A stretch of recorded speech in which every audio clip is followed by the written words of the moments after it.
Hello, dear one. You know who I'm talking to. Greenville girl.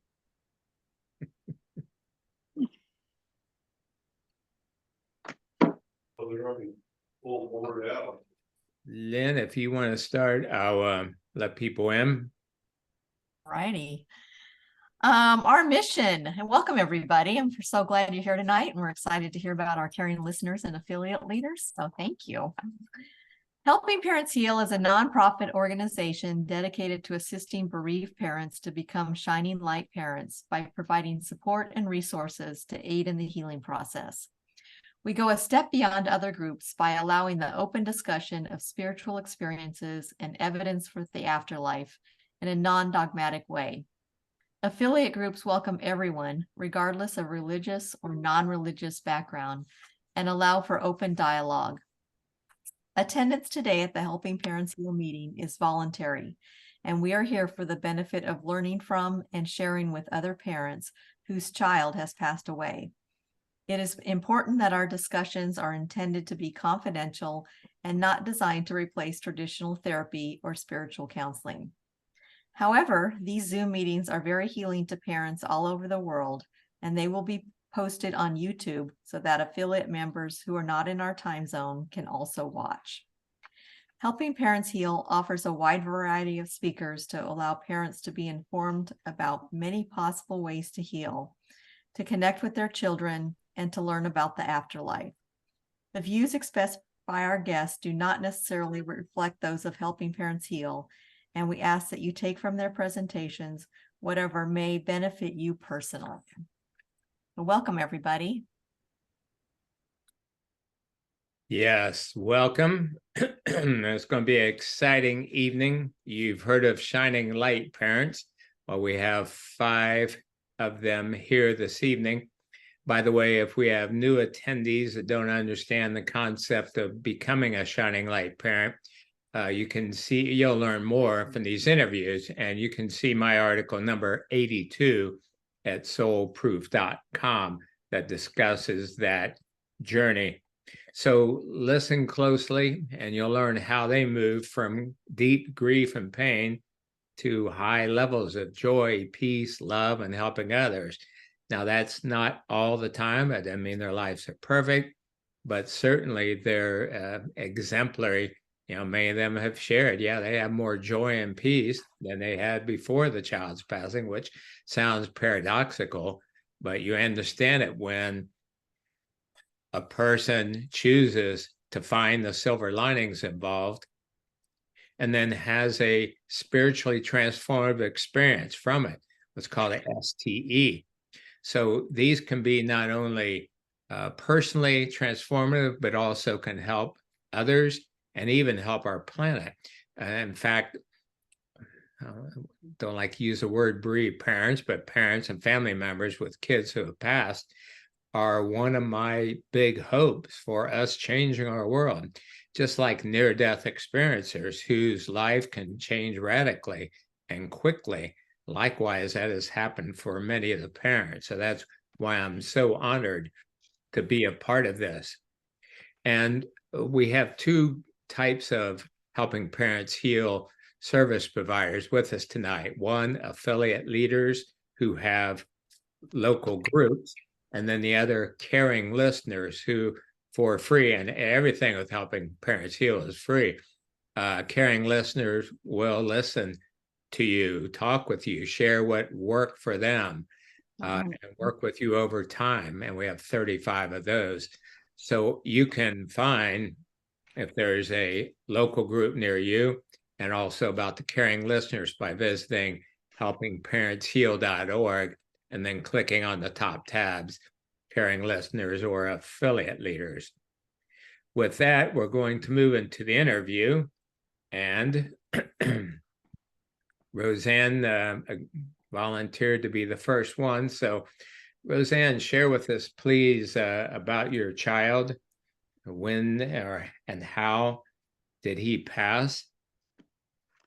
Okay, well, thank you. I'm so happy to be here and share this with everyone. I'm really honored. But my 30-year-old son, Lee, passed in January of 2018.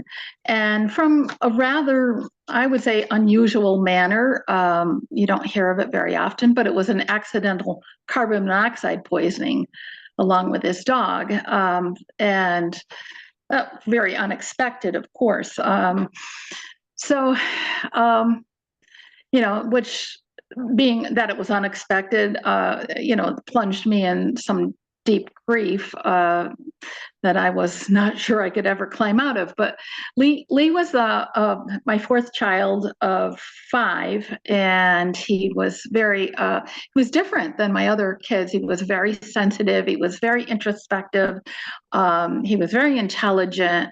But he wanted to know everything about the world. He was just always seeking knowledge, and not in a traditional way. He was very different. So Okay. By the way, that's common that children who pass at a younger age often do have a sense of urgency about them, as though at least their soul knows that it's not, they're not going to be on Earth very long, so they won't pack it in. Well, thank you for sharing that. And how did you discover Helping Parents Heal, and what of their services did you first use? Well, I actually found a grief counselor 2 weeks after Lee passed, and I was working with him for 4 months, and then he passed himself. And so I just started to do some search on, well, I went to a couple groups that didn't feel right to me. Then I just started looking on Facebook, thinking there must be something out there, and found groups that were not resonating with me. And I landed on Helping Parents Heal, but I really am sure I was guided there. So Beautiful. And so did you attend online meetings, or there were local ones, or? there was no local affiliate group, in my area at that time. And so, yes, I did a deep dive, and I tried everything. I did all the meetings. I was like obsessed with, just listening to all the speakers, and I did read, I would read and podcasts, and I availed myself of everything Helping Parents Heal offered. Beautiful. And what motivated you to become not only an affiliate leader, but also a caring listener?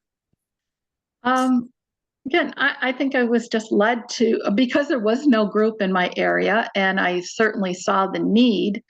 And I felt that if, as I helped others, I would be helping myself by starting a group. And I think the caring listener role just was a natural progression from being an affiliate leader. And for those who will watch this tonight or later, what do you consider to be your gifts in both those areas, Roseanne? Well, I just think I'm a good listener. I think that people are comfortable with me, and I'm not judgmental, and I just, I think they feel very relaxed and comfortable speaking to me. Well, I can believe that. And let's mute Monica, please, so I can see Roseanne again. So Roseanne, this is a little on the personal side, but what have you learned about how you can best sense Lee's living presence? I feel him quite a bit when actually I feel tingles on the left side of my head, and I know that he's present with me. If I'm asking a question of him, or just simply thinking of him at times, that's one of the main ways I also communicate with him. Sometimes I have those thoughts that just come in, aren't my own, but I also use a pendulum. Okay, so now I would like to hear more about two parts of what you just said. So you say he comes in on the left side of your head. Can you say more about that for others? It's just a tingly feeling there. If I'm thinking about him, I don't know how to expand on that, but just it's just, it feels like bugs running on my head, which I thought at first it was, and I would scratch at that, but I just know, I learned over time that it was his way of acknowledging that he was around. And regarding the pendulum, had you used that prior to Lee's passing? No, no, I had not. So tell us more, please, how you came upon that and how you use it, and how others can learn more about that. I think it was through a speaker on helping parents heal, actually. And so I just thought, well, why not? I've tried everything else, and I picked one up and I just started working with it. You know, there's, I think Christine Salter, maybe it was, that was on as a speaker, and she showed people how to do it. And it's really very simple to establish a communication that way, at least with my son. He seems to prefer that.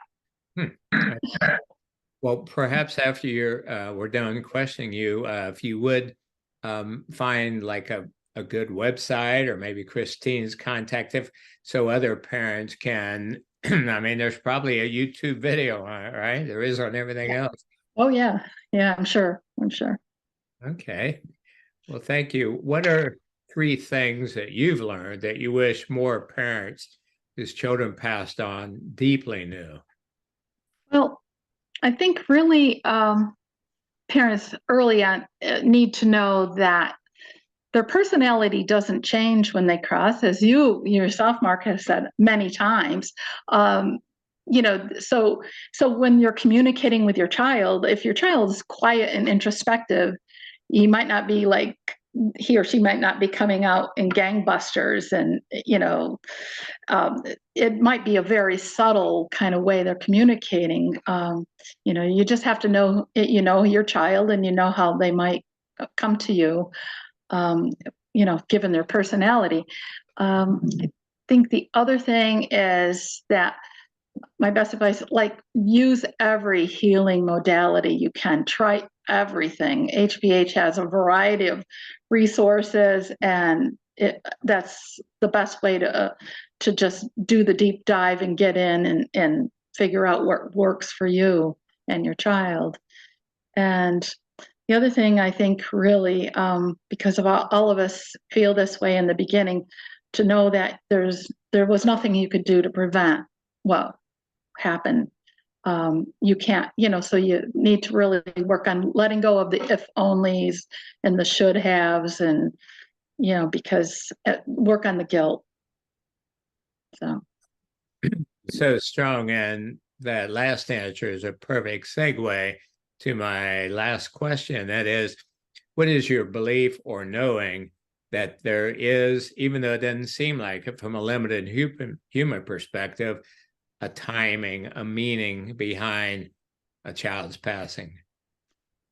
Well, that was something I struggled with in the beginning, the soul plan. I was highly resistant to it. I thought there was no way that I would ever have agreed to such a thing. But the more I learned, the more I realized I really believe that it makes sense, because rather to think personally, my son's death, if you will, for lack of a better word, was random or senseless. I brings me more comfort that yes, it was a plan. I don't have to like it though, but it was a plan, and so. Yeah, and since your answers are so to the point, we actually have time. I would like to know, so what are a couple lessons you've learned? What are ways that you've improved after going through all this? I'm a much more spiritual person. I am a seeker. I want and need to know everything about afterlife, every subject that concerns afterlife, or who we are and where we go. And I just think I'm a better person, even though I was a pretty good person before. But I really I've grown and stretched in ways that I couldn't have imagined. I believe it. Well, thank you so much. Awesome, Roseanne. Thank you. And our next volunteer, who's up? I wouldn't mind. Okay, great. Nancy, thank you. And share with the attendees, please. You had 2 children who passed on, and so tell us about that. Okay. I'm the mother to 4 children. My oldest 2 are my daughters, and they're still here. And then my 2 boys passed, one in 2016 and one in 2018. My oldest son, Will, transitioned in 2016 at the age of 26 and a half of an accidental heroin overdose. And this was after about 10 years of emotional struggle with anxiety and depression, and a real roller coaster for our family, with the potential for that outcome in the background, especially the last few years. So when he passed, we were very tired. We kind of retreated, and I felt that my mission after Will passed was really to let people know who he was beyond his substance use, as a very sensitive, intelligent, amazing writer, and just to kind of bring his personality forward. And so that was kind of where I put my energy. 2 years later, in 2018, my youngest son, Joey, who was a very different and wonderful 6'3" ball of energy, passed in a fatal car accident on the day of his oldest sister's wedding. He was on the way to the wedding. And to say that day was tragic is an understatement.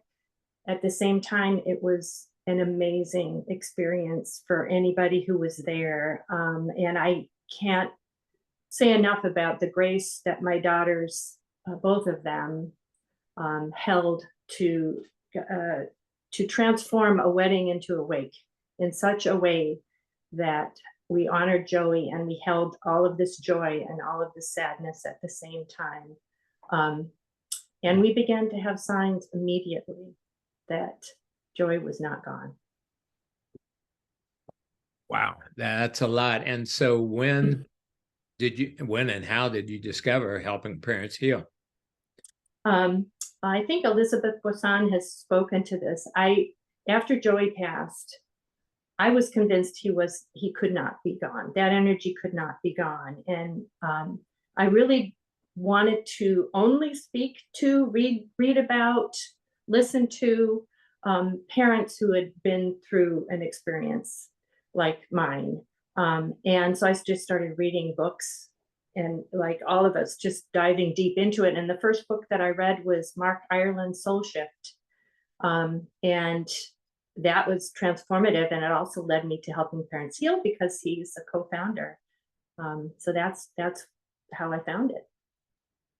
Beautiful. And what of their services did you use initially? Okay. Well, there is no local group in my area, and actually there's one that just started in Illinois that's not too far away. So I became involved with the online group, the Facebook group, and like Roseanne was saying, I just used everything that was there, and in this intensive search. So. Mm-hmm. And then you're a caring listener. How did you know? Yeah, what motivated you, and how did you know it was time to serve that way? I wanted to give back to this amazing group, and I felt so fortunate to have synchronistically been in touch with these amazing teachers, amazing mentors, and had so much support in my life from friends and family, and just having the resources that I felt like it was my turn to give back. Beautiful.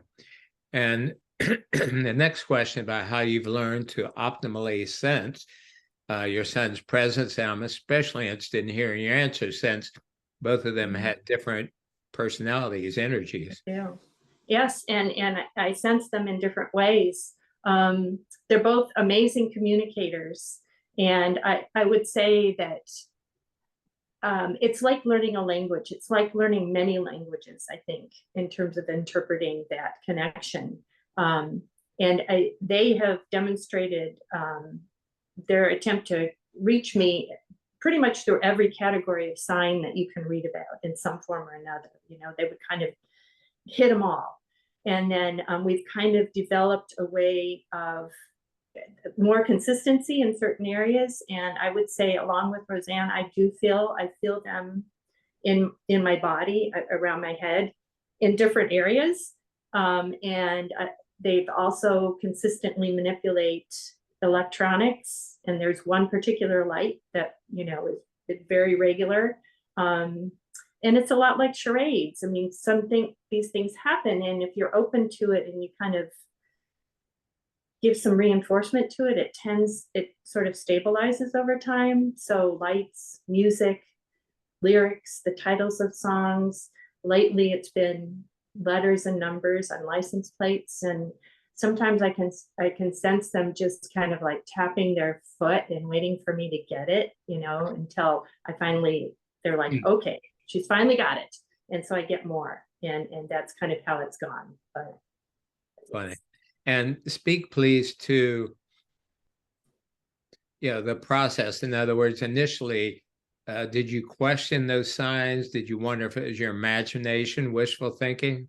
Oh, of course, absolutely. Yes, the light that I was talking about, I thought for sure, you know, the bulb's going out. There's no way, you know, and then it's not possible to have that bit, you know, I turn it on and talk to them and there it is flickering away. Or if I'm in a meeting and I'm sitting next to that light and it's something that they're excited about and want me to learn, it's going. And this has been 5 years of that light doing that. So I don't think the bulb's going out, but that, you know, absolutely doubted it. And it took a while. Great, thank you. So you've obviously learned a lot. What are 3 things that you wish more parents deeply knew? I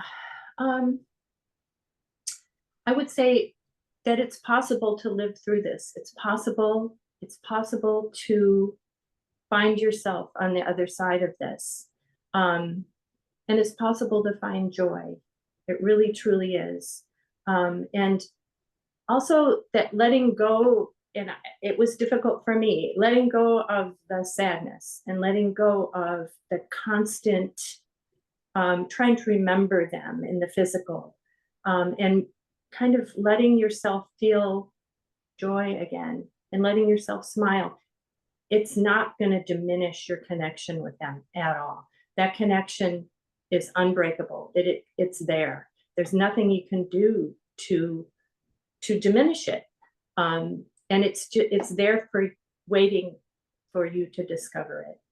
And I do truly believe that the greatest tool, aside from all of these resources, the greatest tool that you can have is an open mind and an open heart.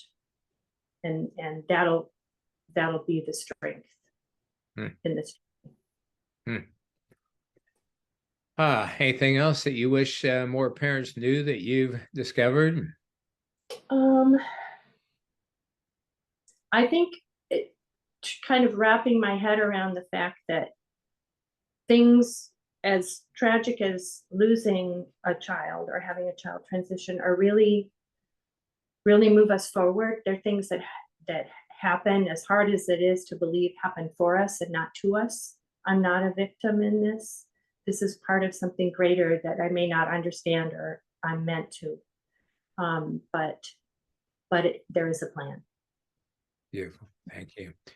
And now this next one, if there are recently bereaved parents in the group, this question and answer may sound, nonsensical, but it's good to at least start thinking about the possibilities. So what is your belief or knowing about there being a timing and a meaning behind your son's passing? It took me quite a while to get my mind around that. But as Roseanne said, it makes sense. And I think they're, in retrospect, thinking about some things that they may have communicated before they passed, and how they kind of led up to their passing. It seems like that they some part of them knew, some part of me knew, and that it really makes the most sense to me to think that we're all part of some lesson, many lessons that we have planned together, and someday I'll understand what that all is, as difficult as it is. Yeah. Yes. Like, take this moment and honor Will, because so many of the children do pass on accidentally or purposely. So many of them use drugs, alcohol. And in my perspective, after 50 years of work with many people in different settings, I see that most, or maybe all of these kids, they are sensitive. They are more evolved, and the density, the cruelty of Earth is just so much that they learn they can numb out or lessen the pain. Some of them are sensitive, so empathic, so they can feel the pain of others. And of course, it's not a good strategy. So I see that some of these kids, the souls behind the kids, love so much that they were willing to go through this to wake enough people up. So we start addressing the roots of it. So if you're attending and your child passed these various ways, just know that we're gonna find and share the silver linings to this. Well, thank you so much, Nancy. Thank you. I agree with everything that you've just said. Thank you. Yeah. Our next volunteer, please. I'll go next. Okay. Thank you, Ty. And tell us about your beautiful Shayna and how she changed worlds, please. Yes, Shayna passed unexpectedly at 15 years old in 2015. One of those unexplained deaths for a kid. She was 15, and likely an unknown heart condition is what they kind of surmised that it probably took her life. But yeah, Shayna was full of life. She was an athlete. She was a great student. She was like number 15 out of her class of 600 kids. Her goal was to go to OSU like her dad and become a veterinarian. And so yeah, she was a good basketball player. She started playing at 4.5 years old and played through to, I guess, her freshman year. And then she decided she wanted to do volleyball. So she totally switched to volleyball. But yeah, she was really good. She was really the bright spot for a lot of people. Everyone said she had a beautiful smile. And her name means beautiful light. And that's exactly what she was to us, a beautiful light. Still is to us a beautiful light. Yeah, I feel like I know her in a way. Ty's husband, Brian, is the vice president for the Soul Phone Foundation, and I'm the founder. And we've had so many meetings where Shayna's pictures in the background, just like it's ingrained in my brain. What a beautiful young lady. Thank you. Well, thank you. And how did you discover Helping Parents Heal, and how soon after her passing? Yeah, it was fairly early on. Brian, somehow someone hooked him up with Mark Ireland as well. Someone else had mentioned Mark Ireland. And Mark told Brian that, Mark had a child leave early. And so Mark reached out to Brian. I think Brian got his book and everything. He told Brian about Helping Parents Heal. And shortly after that, we decided we were going to take a vacation. Shayna had one sibling, her sister, who is now 26 years old, Kayla. And so we decided we wanted a different type of vacation. We'd always gone to the beach. The girls loved the beach, and we wanted to do something different. So we're like, let's go to Arizona. We've never been to the Grand Canyon. Let's go there. And we found out while planning that trip that that's where Elizabeth Wasson lived. And so we thought we should reach out, to her and everything. And that was just a great experience. We ended up meeting her, and then we met Ernie and Christine also while we were on that trip, and later became involved with Helping Parents Heal. We did start a chapter here. I'm in Cincinnati, Ohio. We started a chapter here for a while, but it just really never got really going with very many members. And so we ended up going to the online group for Helping Parents Heal. And Brian and myself and 2 other Helping Parents Heal members ran that group for a while. And so that was really a good experience. But yes, that was how we kind of got into Helping Parents Heal. Mm-hmm. And how long have you been a caring listener, and what do you see as your strengths with that? Yeah, I think it was shortly after we stopped being affiliate leaders for the online group. So I can't even remember, Mark, how long that's been. But I feel like I'm a good listener. I'm a very sympathetic person. I'm from a long line of talkers, so I do like to talk as well. But I feel like I make friends really easily, and people talk to me very easily. I can come home and, like, for instance, my mom is in the hospital at this point, and she's an elderly lady with dementia. And so she's been there for a couple days. And the first time I went over, I met her nurse, this young man who was just so nice. And by the time I came home, I knew like his whole story. And Brian was like, how do you get the stories out of people? And I'm like, I don't know, he just told me stuff. So I feel like the joy of talking, working with people, listening, and really caring about people is one of my strengths for caring listeners. Great.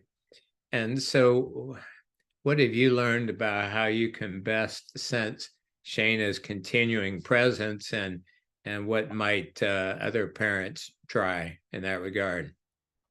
Yeah, my best way of meeting and reaching and being with Shana is through meditation.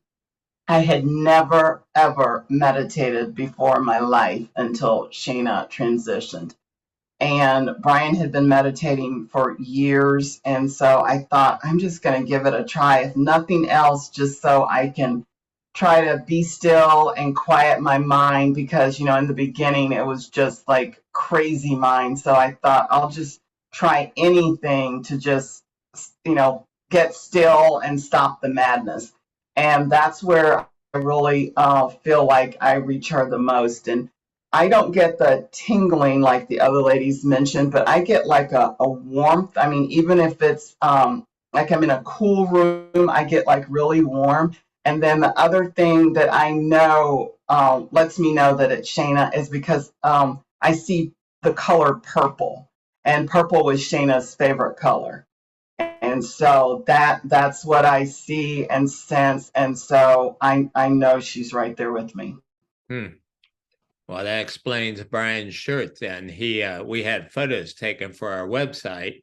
And by the way, if you want to learn more about the Soul Phone Project, proving that life continues after bodily death, proving scientifically, and creating communication technology to one day, quite likely, being able to type with, talk with, and see those who have changed the world. So Brian's photo for the website is this most beautiful purple shirt. And I remarked that, man, you look like a king in that color. And he said, this was Shana's favorite color. Yes. Yeah, nice. Yep. So what are 3 things, Ty, that you wish more parents knew and knew more deeply? That it takes work, but you can survive the passing of a child.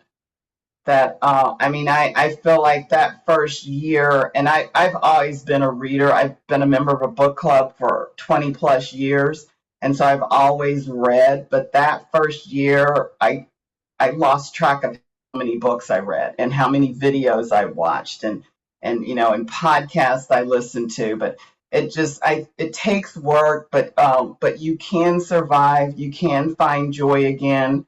I'm not the same person that I was before Shayna passed, but I am a different version of me, which is I think is probably a better version of me. But I've realized that I could survive and that I can survive and find joy.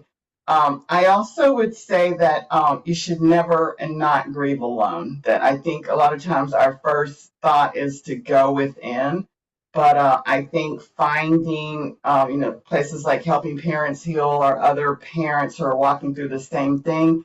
A few years after we were going through this, I met some other ladies through a couple of different conferences. Actually, Mark, it was your conference in Florida with Suzanne Giesman. I think that was 2017. I met a few other moms, and we call ourselves the Soul Sisters. There's 8 of us in all, and we literally converse every single day through text.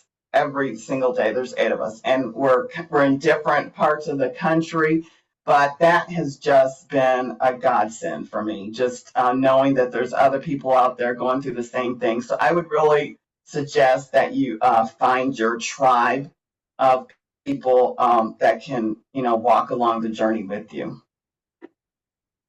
Okay, great. And again, this is one of the toughest ones, but what is your belief or knowing about there being a timing, a rhyme, and a reason, even among this seemingly horrible tragedy? I think that was one of the hardest things for me as well. First, it was just accepting that this had actually happened. And then it was letting go of the fact that we didn't do anything wrong, that it's not our fault, that like it was a soul plan type thing. And that made more sense to me than like we're bad people, or we didn't do this enough, or we didn't do that enough. It made more sense to me to think that this is something that we just had to plan, and it's like, she's not here. So obviously it was something, well, she's not here in the body, in the physical, but so it made more sense to me to think that this was something that we planned. And as I said, I'm a different person than I was now. And, Brian's in a different career path. Our daughter changed her major and everything after her sister transitioned. And I'm not afraid of death anymore. I've been one of those people who just, I didn't want to talk about death. I was always afraid of death. And, I don't want to go anytime soon if possible, but yeah, I'm not afraid anymore. I know I'm going to have awesome people there greeting me, and that Shayna will be at the front of the line. And so yeah, I feel like this was definitely planned by our family. And Shayna has come through to a couple of mediums and different people saying that this was something that we did plan, and that, we're all going to be okay. And I see that every day here on earth, that we are going to be okay. Beautiful. Thank you, Ty. Well, prayers and blessings for your mama. I know she's so proud of you. And, from an earthly perspective, it looks like dementia. She's out of her mind, but there's some clinical evidence that she may have one foot in the spirit world, because you realize a lot of what keeps us from sensing the greater reality is this brain. So by her brain not working so well from an earthly viewpoint, she's able to see more, including her beautiful granddaughter. So I'm telling you, Mark, that's really helped me too. And I think because I walked through this with my dad like 11, 12 years ago, and it was scary, and, and I didn't want to face death and all that kind of stuff. And I have a whole different perspective walking through this, with my mom. And I'm like, I keep telling her, you're going to be okay. They're going to be there to greet you. Dad will be there. Shayna will be there. And I think it's really helped me. And I'm trying to help my siblings, which there's 6 of us, to understand and walk through this as well. Yep. One of my favorite sayings of all time is by Norman Vincent Peale, and he said, "Fear knocked on my door, faith answered. No one was there." So, yeah, when we really know more of this, it changes everything, doesn't it? Yes, it does. Yes, it does. All right. Thanks so much. You're welcome. Ah, awesome. Who's our next volunteer?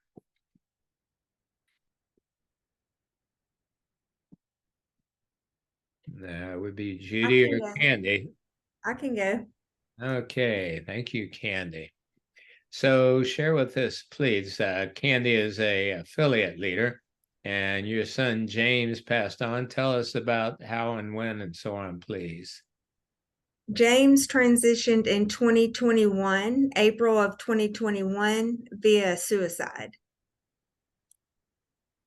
And I live in Louisiana, and there's not a whole lot of woohoo in Louisiana, not in North Louisiana where I am. Maybe if I went a little closer to New Orleans, and I could probably find some more, but not up here where I am. So obviously that's a tough one. And when and how did you find about helping parents heal?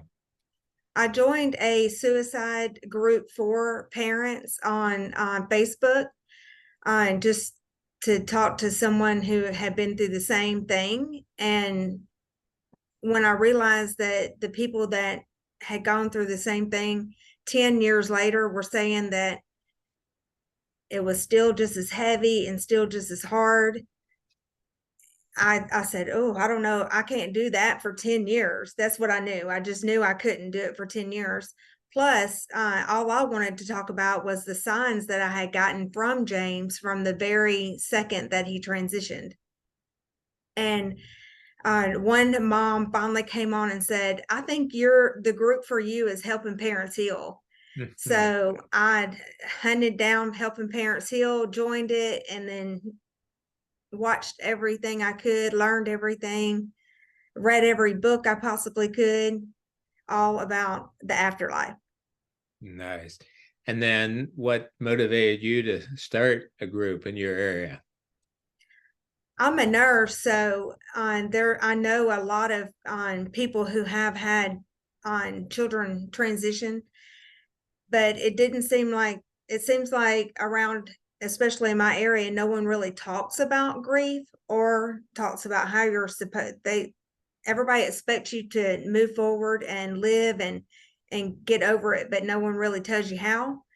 And so I really wanted to start a group here in Shreveport Bossier in Louisiana, where I am, to help other parents, because I am a nurse, so I love helping people. Yeah, great. And is that James in the background, by the way, the photo? Oh, it is him and his dog. And is that a uniform he has on? I can't quite tell. He's in his hockey uniform. Okay, He played okay. hockey here in Louisiana. Yeah. Well, he looks like he loves that dog. Oh, he does. And his dog actually transitioned 4 months before he did. Oh, interesting. Mm-hmm. Wow. So what have you learned, Candy, about how you can optimally sense James, and what can you suggest for others? Well, one day I was sitting there and I'm going to send all my love to James, sending love to James. And all of a sudden I heard in my head, you're using your Reiki.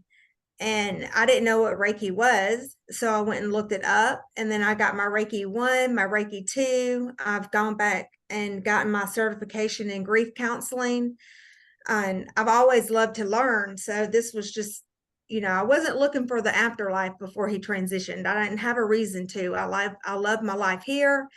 And I was just moving along on my, doing my earthly things, which is what I came here to do. And but after he transitioned, I realized I was going to have to heal myself from the inside out so I could help other people. And Reiki actually helped that a lot. Okay. So Reiki, what else have you learned that increases the chances of sensing him, perceiving him? I think just being quiet and keeping your mind open.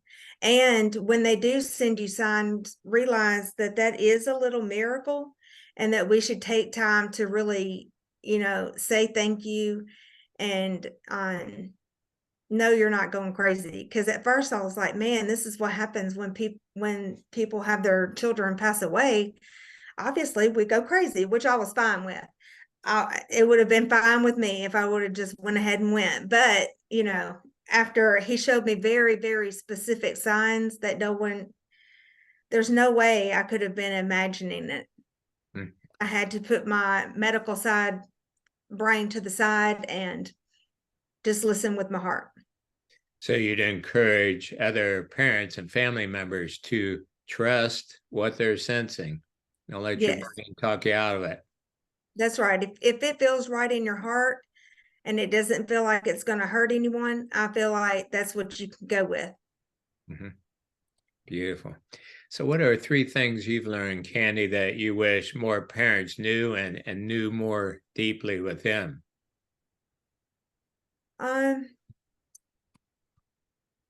To put yourself first, even though we're parents and we're moms, we're used to putting everybody else first. But when you're in your, especially early grief, because I'm only 2.5 years in, some people might think that's a long time, but really it's not. To put yourself first and be selfish, and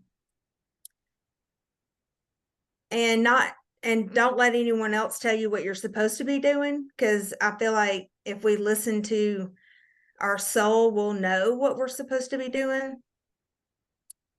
And even though your life won't look the same,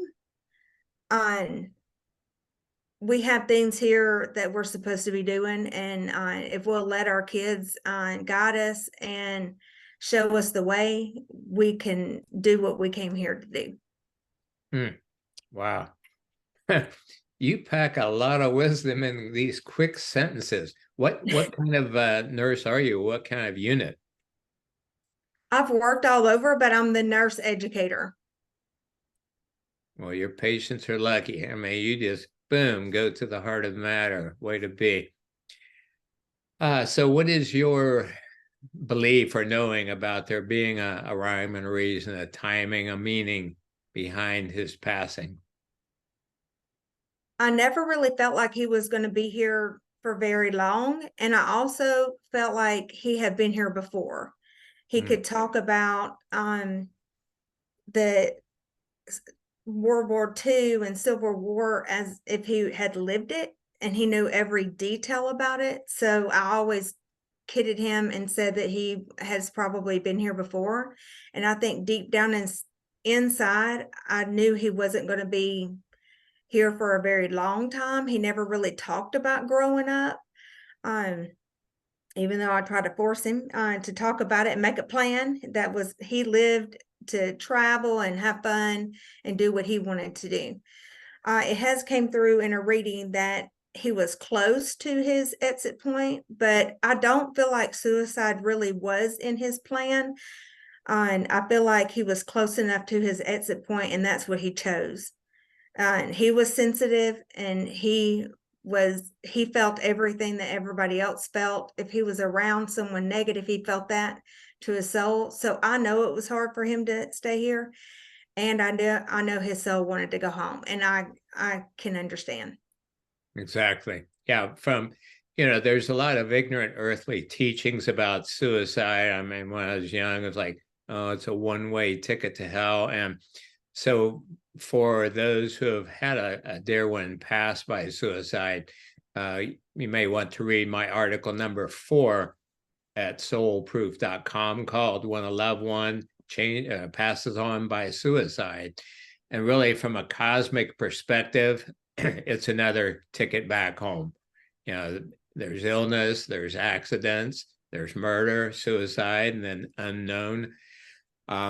And what you just said is he was ready to go back home. They're in so much pain and they just couldn't handle it anymore. So I understand that, others do. Certainly the creator and sustainer of all life understands that. So do not be afraid that that's a ticket to hell.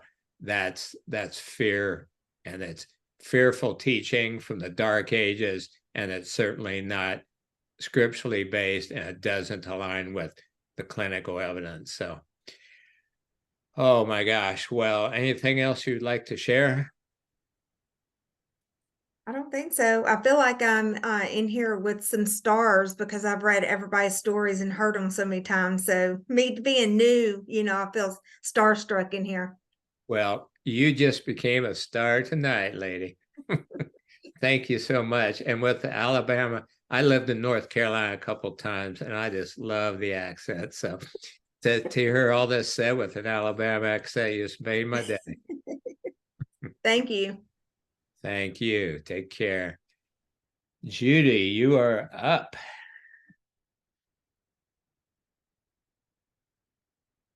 Judy, while we're locating her, Judy's situation is a little different. Her niece, Carly, passed. So she was the aunt and godmother of Carly. And Judy's sister is Irene, and I don't even try to say Irene B. I don't even know how to say her name. Who believes? Tops in helping parents. Oh, there she is. Yeah. Well, thank you, Judy. So tell us, and you do a dual role, caring listeners, and have a special group. So tell us about all that. And Carly, please. Yes. Well, thank you, and thank everyone for being here today. It's an honor to share with you. Carly Elizabeth Hughes was born 10/10/88, and my sister will tell everyone how when she told me, her birth that day, I was like, oh my God, 108, 108. She has 2 108s in her birth date. She's a special child. She's a really special child. And I was right. She was a magnificent, beautiful, energetic ringleader in life. She would gather all her friends in Boston, and truly, she was the ringleader, and organized all the plans for them in college and beyond. And she was filled with life, and she really did live her life every moment where it was filled. I mean, she would take the kids at 3 a.m. to go to Cape Cod and come back, to do their finals and their testing. So she's just a whirlwind, and I experienced it. I had lived in Vermont and in northern New Jersey when she was diagnosed with cancer in 2017 in October. It was 2 days before her birthday. But during the time that I was with Carly for holidays and things like that, I mean, she would just, let's take Thanksgiving. She would have dinner, and everybody would be tired. She said, Aunt Judy, let's go shopping. So we'd go shopping, and then she'd come home and she'd be sewing, and she would be making things, and she'd be up all night. And I'd say, Carly, at midnight, I have to go to bed. And she'd be up, until 2, 3 in the morning. And that was Carly. And when she passed and transitioned on February 17th in 2013, she became the ringleader on the other side. She led her mom, Irene, to Helping Parents Heal, which engaged me.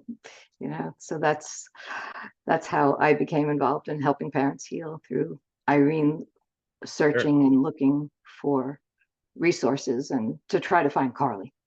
And she found mediums, and she found Carly, and she found Helping Parents Heal. Yeah. So at the onset, tell others about the group that you started, please, as well as your caring listener role. I'd like to say in the beginning, when I first was introduced to Helping Parents Heal, Irene was engaging me all the time to speak on Zoom about post-traumatic stress. I'm a clinical social worker, licensed private practice, and I've specialized in trauma recovery for over 30 years when this happened. And on the deeper under it, I've been a spiritual striver since my 20s. I studied yoga and became a yogi and a renunciate, and I was on a different path than the worldly path to begin with. So I'd like to say that one of my friends and a medium, a psychic, said to me during her illness and when she was in treatment for cancer that she really didn't know if she was going to leave or not or stay. And she said that her soul was weighing out the cost benefits. And that Carly was a mathematician and a psychologist and a brilliant mind. But this woman told me she was weighing out the benefits of staying or leaving, which would benefit more for the higher good. So that was the choice Carly made. Now, knowing I was working in trauma and doing learning some amazing healing techniques, it was a match made in heaven, literally. So Irene engaged me to speak at Helping Parents Heal, and we realized that post-traumatic stress, my sister was suffering with PTSD, and it wasn't until she healed the PTSD that she became vice president of Helping Parents Heal. And so her journey just took off when she healed her trauma. And she said to me, you have to tell everybody, you have to share this with everyone. So that was my venue to share that that shock and acute stress doesn't leave.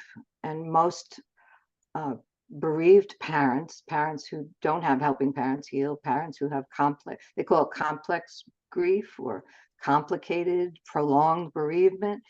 It's PTSD. I mean, the same symptoms of not being able to sleep. How can people watching this learn about your group and benefit from it? Well, I started doing the Shiomi healing sessions, the healing circles, the second Monday of every month. I did that after 2018 when I suffered an injury and got post-traumatic stress myself and really experienced, okay, now this is what it really is. You've been teaching it and sharing it and helping. Now you're going to get it. The universe gave me that experience. So I realized how deep and heavy it was. And it was my volunteering for Helping Parents Heal that helped me get me out of it. So 2020, I learned the flash technique, which is a fast way of thinking of something happy and bringing down your disturbance levels. So I incorporated that in the work that I did with the Healing Circle and created a protocol that I could do online for groups. So if it wasn't for the flash technique and the doctor who discovered that, Dr. Phil, I wouldn't be standing here talking to you about the healing groups we do now.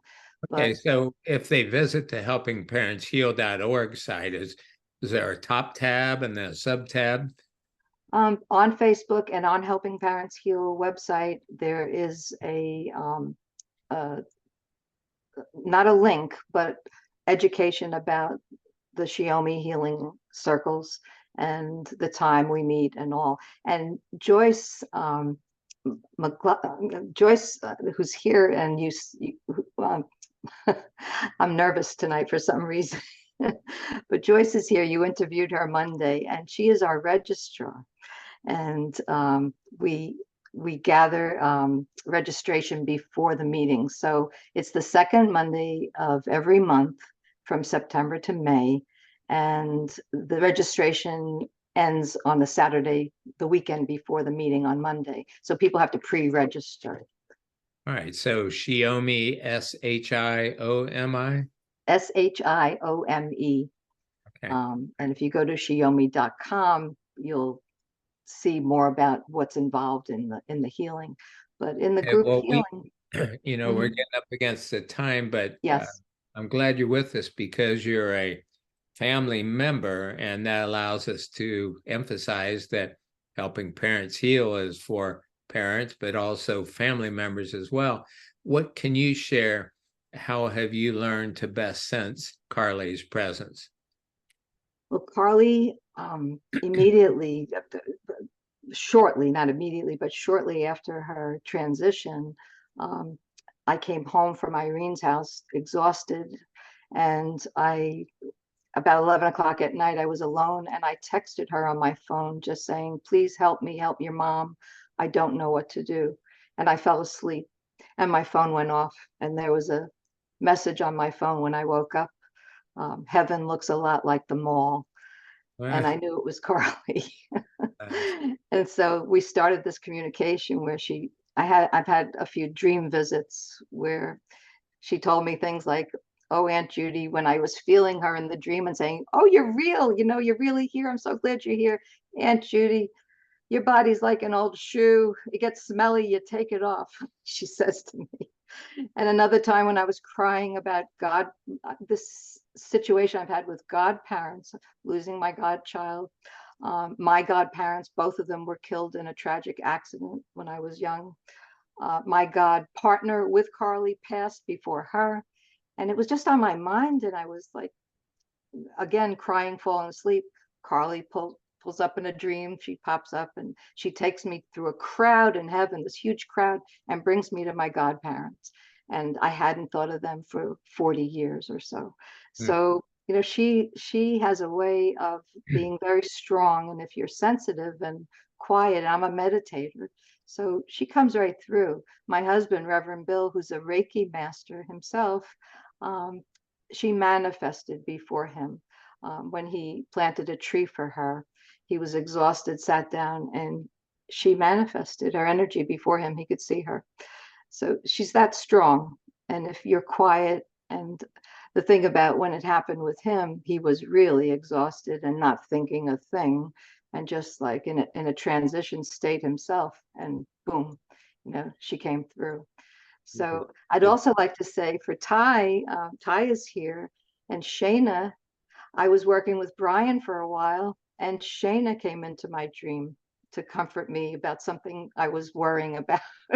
So our kids are there, and I want to let everybody know at our Shiomi circles, we invite all our children. We have their names, and in our invocation, thanking the masters and the helpers and the spiritual teachers to be with us during the meeting.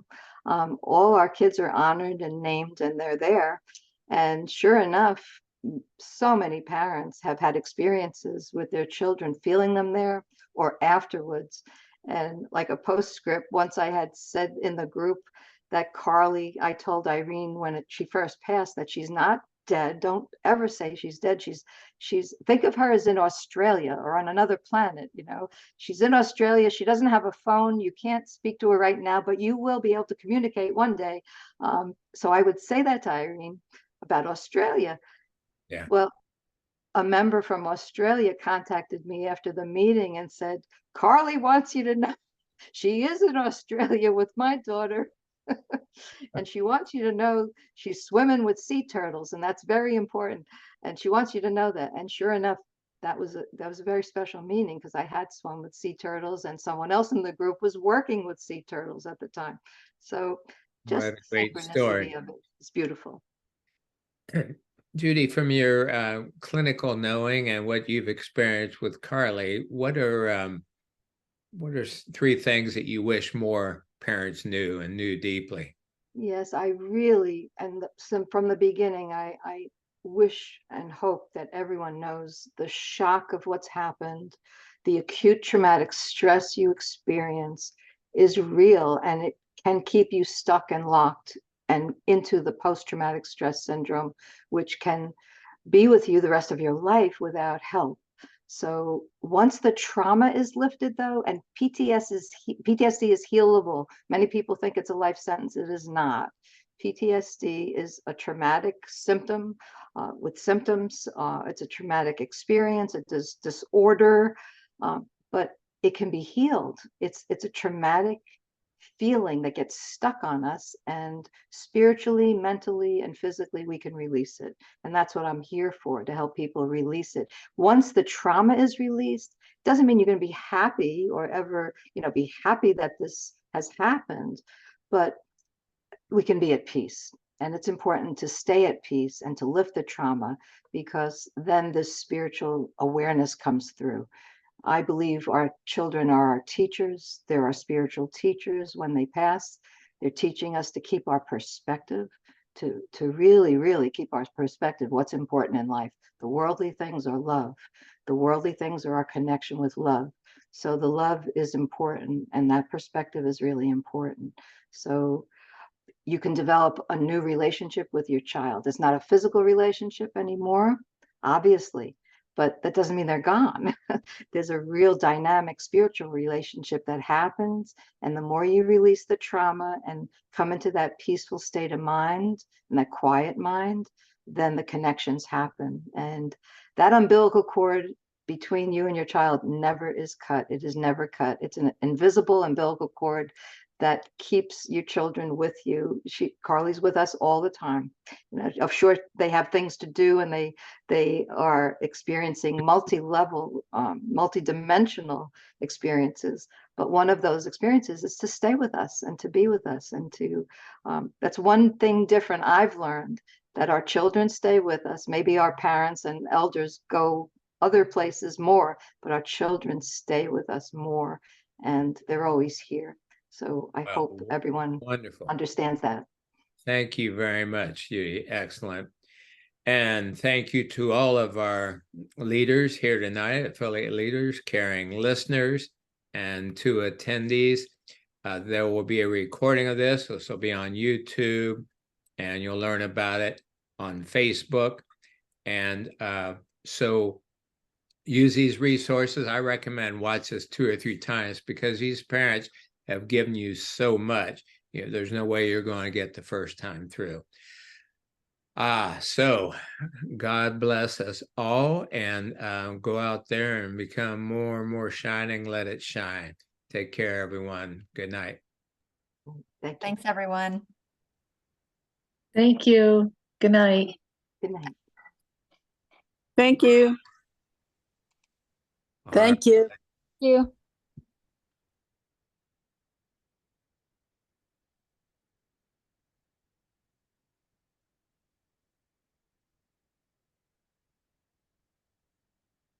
Thank you, Mark.